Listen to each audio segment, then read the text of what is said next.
Hey friends, my name is Christina Morse. I am the Children's Ministry Director at FB First. To all of our returning volunteers, it has literally been months since I have seen you guys, and I just want you to know that you've been so missed. I can't wait to see you again, and for those of you who are new to serving in our children's ministry, welcome. We are so glad that you're joining our team. I am thrilled to announce that we are restarting our children's ministry. It's been such a long and hard year, and I know that you've had to make a lot of really tough decisions, including whether or not to bring your family back to church and whether or not to come back and serve in the children's ministry. And so I just want to say thank you for serving. We've been looking forward to this day for months. And many of our volunteers aren't able to return right away. And so we fully understand and support that decision. And to all of our volunteers who are stepping up into new positions or who are agreeing to serve extra until we can have our whole KidMin family back, just thank you so much. We couldn't do this without you. And we're so excited to just start reaching kids and their families for Jesus again. Not that we haven't been throughout COVID, but we're excited to be able to do it in person again because we just love our relationships with our families and seeing those sweet kids, and I cannot wait until next week. So anyway, in this video, whether you are new or returning, things are going to be looking a lot different in our children's ministry upon reopening. So in this video, we're going to go through our reopening plan and walk through a Sunday morning together and what it will actually look like. This will help us to just all be on the same page and put our best foot forward as we welcome everybody back into the children's ministry. So first of all, we're going to just start with that reopening plan. You should have received an email with our FBKids reopening plan attached. Please read through that document before you serve. It's super important that we are all familiar with the reopening plan and the policies and procedures that we have in place to make sure that everybody is safe. If for some reason you have not received that document, please contact me as soon as possible and I will get that to you. So let's just go through some of the reopening plan highlights. All of our volunteers and children will have their temperatures checked before walking into the children's wing.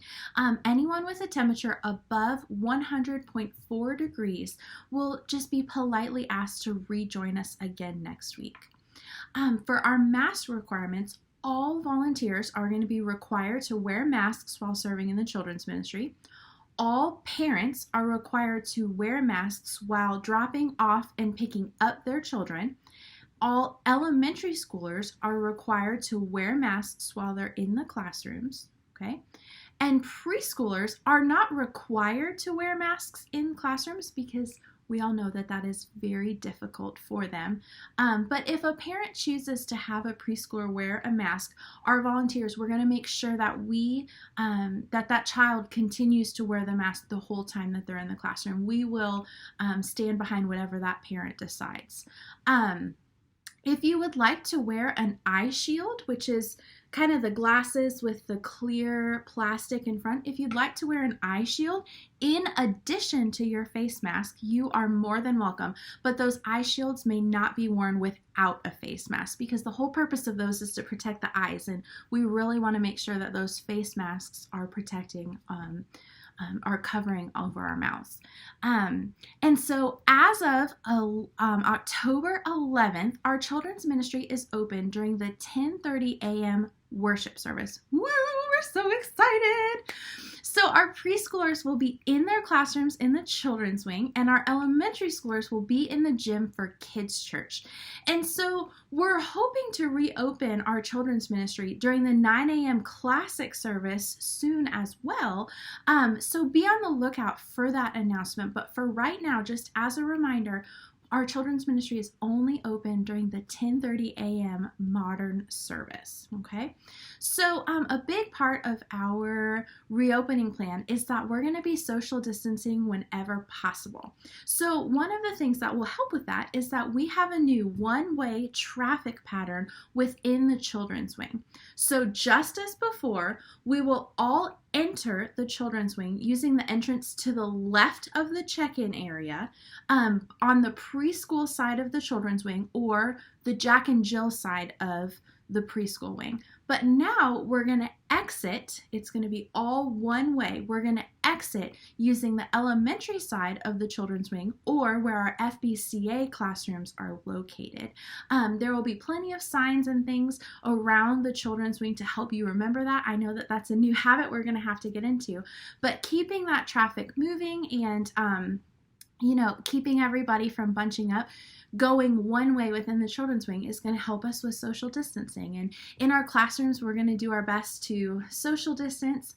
I know that's pretty hard with preschoolers, but we'll have different activities going on. And, when we sit down for a Bible story, we'll have the kids spread out a little bit and just try and social distance as best as possible. So those are some of the highlights of our reopening plan, but let's actually walk through a Sunday morning together as a 10:30 a.m. children's ministry volunteer. So the first thing that'll happen is you show up to our children's wing.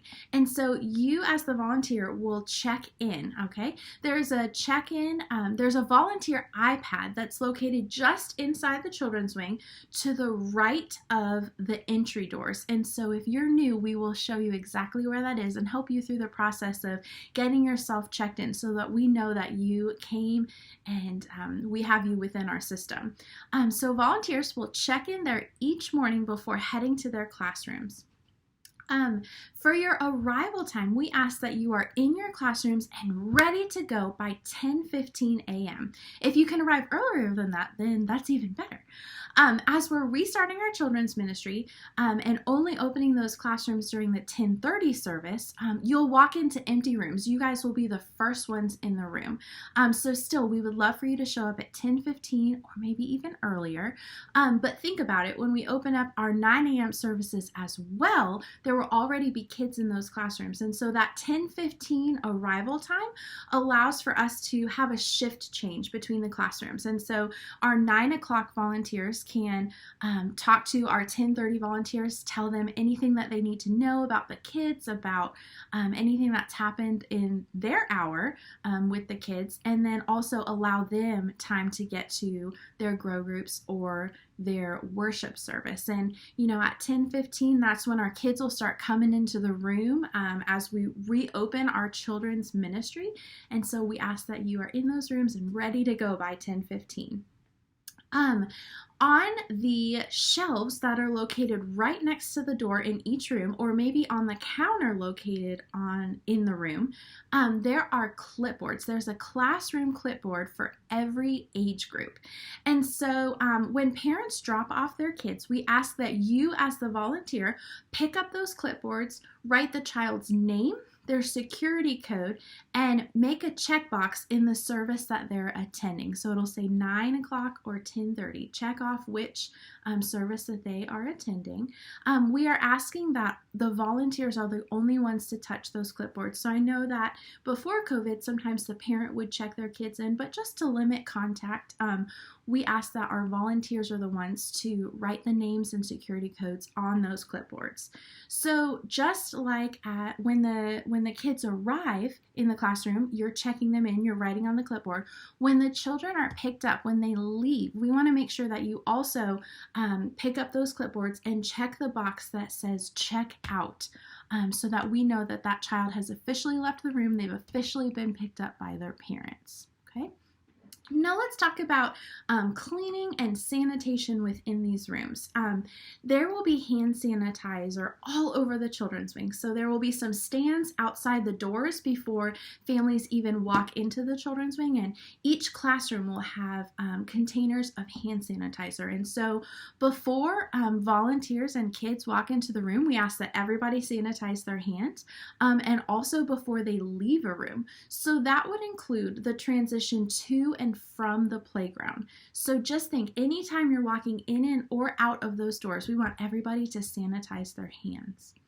Also, there will be wipes and disinfectant in each and every room, the spray disinfectant. So We want you guys to keep an eye out on the high traffic areas in your room, like door handles, tables, chairs, and while you're in the room once or twice throughout your whole hour of time that you're spending in that room, we would ask that you guys would pull out some of those wipes and, wipe off those high traffic surfaces, and those 30 seconds of just wiping stuff down once or twice throughout that hour will make a huge difference.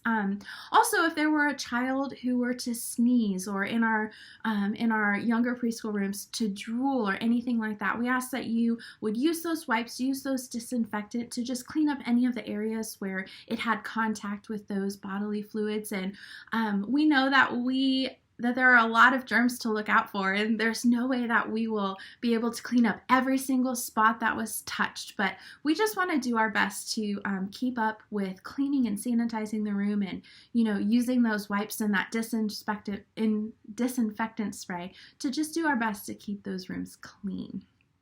Now, for our younger preschool rooms, we have asked our parents to not bring in their diaper bags.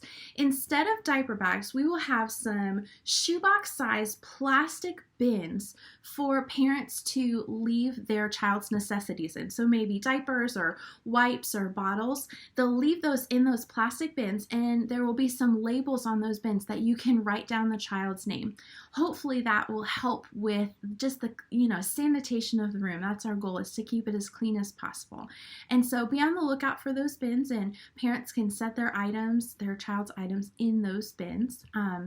We are asking kids to not bring purses or toys or dolls with them, to just use the materials that we have in the classrooms already. But we are encouraging kids to bring their Bibles. So as parents are dropping off, just keep an eye out for that. And if you see those purses or toys or dolls, ask the parents to take those with them. But if you see a Bible, we are always going to encourage those kids to bring their Bibles to class with them. For snack or drinking and eating while the kids are in the room, at this time we will not be providing drinks or snacks to the kids. For our younger preschoolers, some of them have bottles and things, so they can have those. Parents can leave those with them, but for the time being, we will not be offering snacks or drinks to the kids. When we reopen our children's ministry during the 9 a.m. worship service, we will resume providing our snack for the preschoolers, and we'll let you know how we plan on doing that safely. But for now, we're not going to be providing drinks or snacks for that hour that they're at church and in the classrooms with us. So now let's talk about toys. As weird as this sounds, we are not going to encourage sharing. Now, that feels like one of the weirdest things I have ever said, and I also recognize that it's nearly impossible, especially when we're talking about kids, and especially when we're talking about preschoolers. Kids are going to touch things and share and play together, and that's okay. It's absolutely impossible for us to clean every single toy in between every single touch. But our goal is to do whatever we can to keep everyone as safe as possible. And so we're going to encourage the kids to pick a toy and, kind of stick with it throughout their free play time. But if a child finishes playing with a toy and moves on wanting to play with another, that's okay. We've got some options. So you could either try your best. I know, again, you can't sanitize and clean every toy in between every single touch. But once a child finishes playing with a toy, you can pick it up and sanitize it with those wipes or the spray, let it dry, and then set it out again. Or we're going to have plastic laundry bins in every classroom, those big tall hampers, if you know what I'm talking about. And so if there are some toys that have been touched and played with, and maybe you don't have time to disinfect it, or maybe our 1-year-olds have put it in their mouth, that laundry bin is going to be used where you can put toys in it. And once toys go in that laundry bin, they won't be played with again until they have been cleaned and sanitized at the end of the hour. So that's just a way for you to kind of get them up off the floor, get them away into a safe place to where they won't be touched again. And so again, we can't sanitize every toy in between every touch, but we just want to do whatever we can to make it as safe as possible for the kids, and try and make sure that those toys and the things that they're touching and playing with are as clean as possible. All right, now let's talk about Jesus. So the main goal of our children's ministry is to teach our kids about Jesus in the Bible, right? So this crazy season of COVID and the break in our children's ministry program, it has given us a unique opportunity to rework some things. And so one of those things is what we teach and how we teach during our 10:30 hour. And so we're going to start using the Gospel Project curriculum in our children's ministry in both the 9 o'clock and the 10:30 hour. So each week we will have a Bible story, a low to no prep activity, and a coloring page for the kids to do while they're in the classes. So each week there will be a printed copy of the Bible story and the instructions for the activity in your classroom. So when you arrive for your serving time, that will be there printed for you and the materials will be ready for you. But we're also going to send you a copy of that Bible story and instructions in your email so that you have time to look it over and be prepared before you even step foot in the classroom. So the Bible story is written out with a preschool audience in mind. So you can read the story straight from the paper and, add in little fun things like facial expressions and sound effects and movement into your story time, but it's all written out for you. The activity, like I said, will be low to no prep, and it'll be super fun and relate directly to the Bible story of the day. So, for example, this coming Sunday, the kids will be learning about Jesus' birth. And before reading the story, the kids will participate in a little game where the kids all close their eyes while their teacher goes and hides a baby doll around the room. And then the kids will go on a search for the baby doll, just as the shepherds went on a search for baby Jesus. So the only materials required are that little baby doll, and it's a low to no prep activity, but it's still super fun and it relates to the Bible story of the day. So, part of your time with the kids is going to be that free play. Part of the time is going to be your Bible story and your activity. And then part of your time is going to be going to the playground, which I know we all love. So I have created a playground schedule that will allow for each of our preschool classes, the 2s, the 3s, and the 4-year-olds, to go out on the playground for 15 minutes. And because of COVID, only one class is allowed on the playground at a time. And there will be a 5-minute transition time between each of those scheduled class times where you're taking your kids out to the playground. And so that playground schedule will be posted in your classroom. So look for that and try as best as you can to stick to those exact times, just so we can keep the schedule going and keep it to one classroom at a time.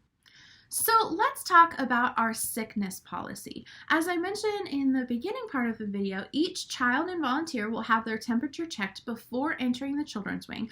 But what happens if a child starts running a fever during your class time? Or what if they have a nose that just won't stop running, or they're coughing really hard? What if they're showing signs of maybe being sick?